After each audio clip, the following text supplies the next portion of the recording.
Welcome back to the P Double P podcast. Today we have two special guests here to share and inform me and you on the public policy about minimum wage. Let the people know what's up. Man, I don't even know where to start. The topic of minimum wage has been many headlines in the past year, with President Biden trying to make efforts to raise minimum wage to $15 per hour. The current federal minimum wage is $725 per hour and has stayed like that for over a decade. Due to inflation, the value of the federal minimum wage has significantly decreased. The more expensive times have made it difficult for someone to live off of minimum wage. In fact, many states have dealt with the dilemma and increased their state's minimum wage. With so much effort made by so many people and so much support towards the topic of raising minimum wage, it is still very polarized. But regardless of what may be said, it is undeniable that change is needed.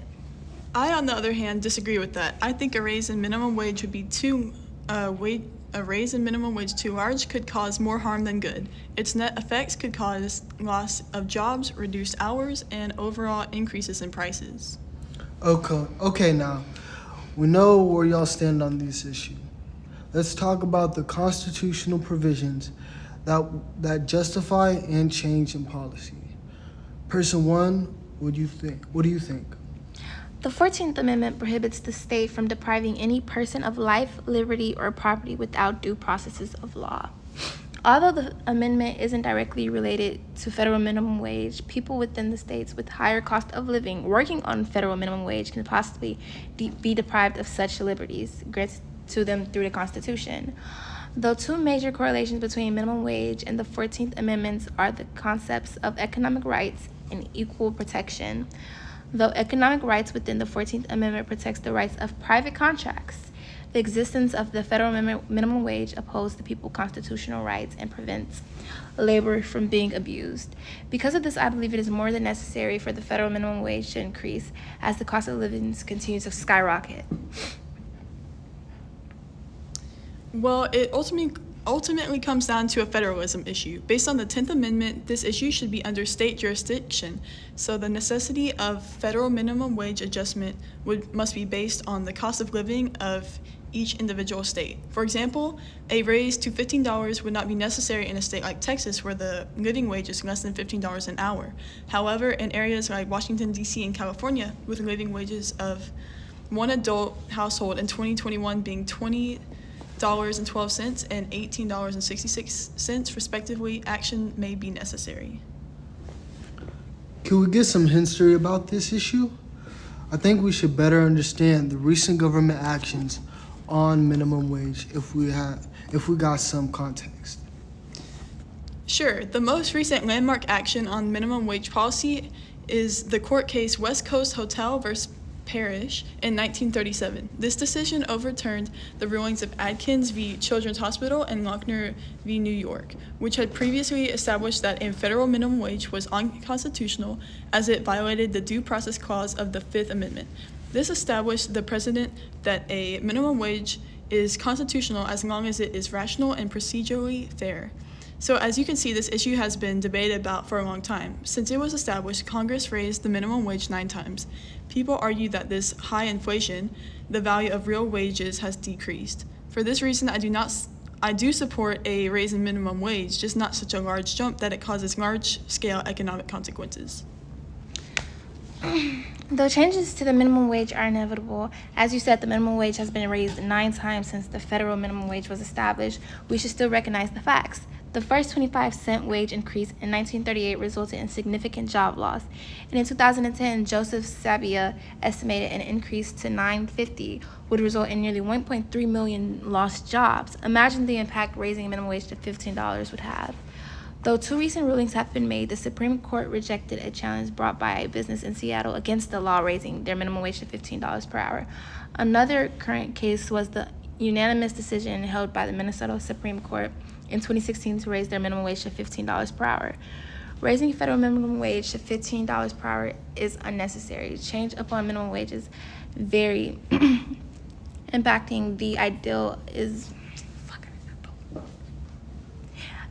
Changes upon minimum wage have varying impacts, though the ideal is noble. Studying conducts have determined raising the federal minimum wage to the current from $7.25 to $15.25, though increasing it would earn the earning for many, which may lift some families out of poverty. It would also negatively impact other low-wage workers. Well, thank you for the context.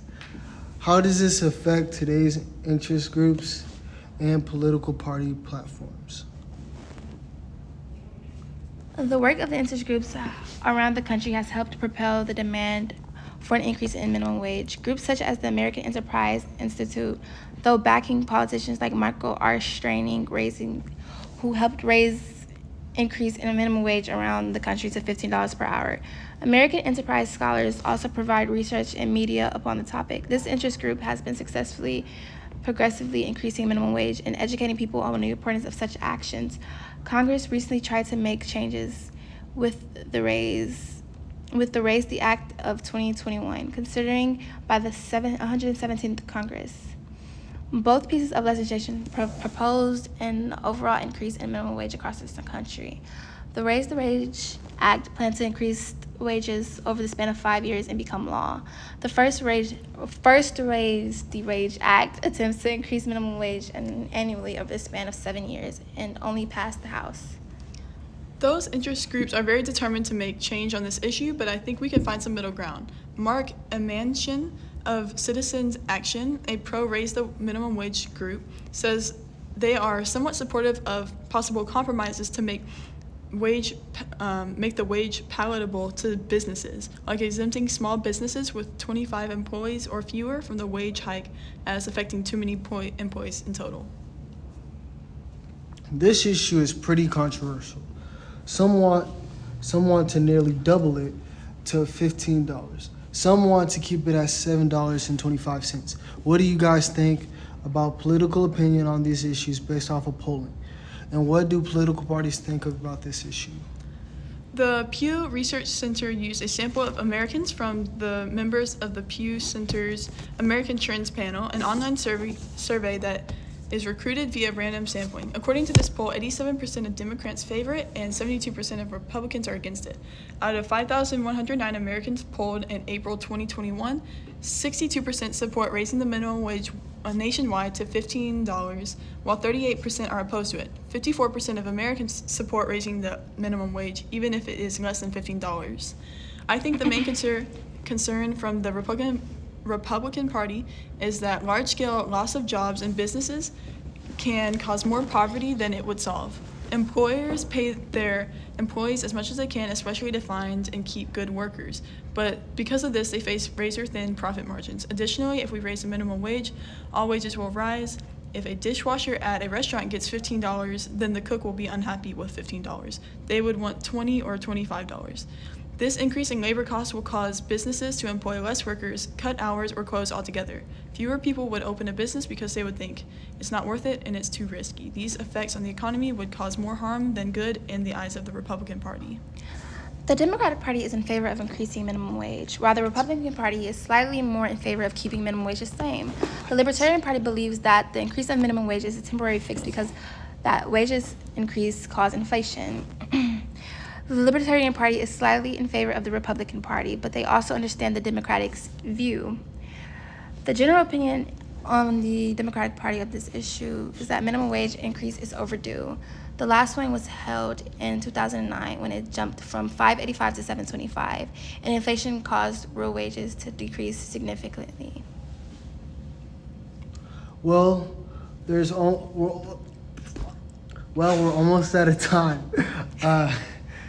What are your final thoughts? What do you think we need to do in terms of policy? How do you think we could fix this problem? The first step would be to find a compromise. This is a very bipartisan issue, and we need our Congress people to work together to solve this problem. Yeah, and that's something I can agree with you on. All I know is that we as a people need to come together for a solution. All right. Thank you guys for coming out and for this great discussion and about minimum wage.